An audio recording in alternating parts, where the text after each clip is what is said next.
France Vimino. Flo, good morning to you. Good morning.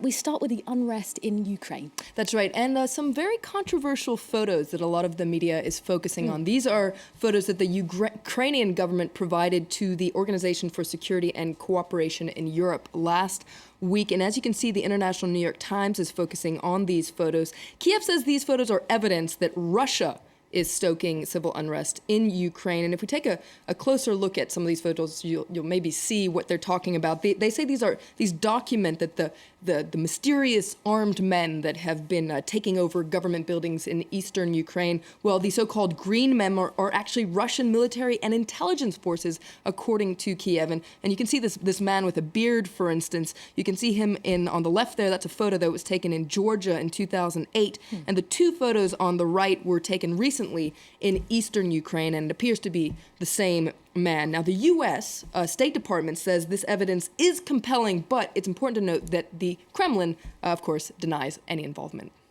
Now, a lot of papers are also focusing on Crimea and what exactly has happened since it was annexed by Russia. That's right. Now, it's very interesting because everything that's happening in Crimea is happening under the radar since everyone's so focused on the east now. But this is a very interesting report, once again, in the International New York Times today, that says basically that the situation is pretty much of a mess, according to locals. 1 month after that lightning annexation, residents say they find themselves not so much in a different state, Russia, as a perpetual state of confusion. First of all, one of the big questions is identity. What is their identity? How do they get a new passport? Supposedly, according to this article, the lines are huge to get a new passport, but they need new everything. They need new driver's licenses, insurance, etc. And other changes are a little bit more sinister, according to this article, because the new government is far less tolerant of, say, drug addicts, homosexuals, political activists, etc.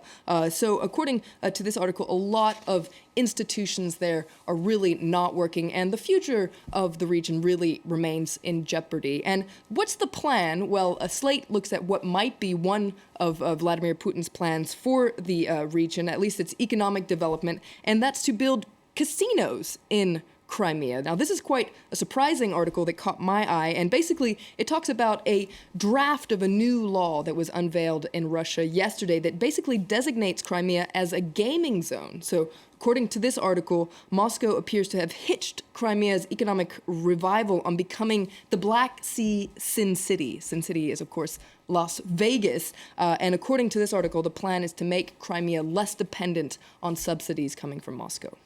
Well, now, Flo, all of this isn't likely to be coming cheap. Some papers are looking at the cost for Russia. That's right. Ilan Berman, he's the vice president of the American Foreign Policy Council. He asked this question in the Wall Street Journal today. How much is Vladimir Putin's Ukrainian adventure actually costing Russia? Well, quite a lot, it turns out.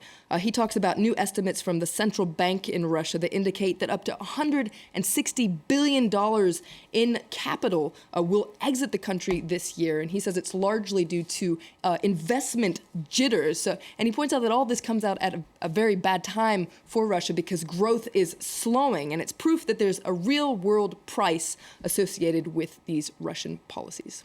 Clearly a costly business there, Flo. Now, moving on to something a little lighter, today is Earth Day. That's right. I'd forgotten about this one. I used to know when I was little, but April 22nd is Earth Day, a day to promote environmental awareness and protection. Let's take a look at this cartoon in China Daily, though, that says it's pretty much a sad Earth Day. Sad-looking Earth there. The candles on that cake are, well, a bunch of smokestacks and nuclear waste.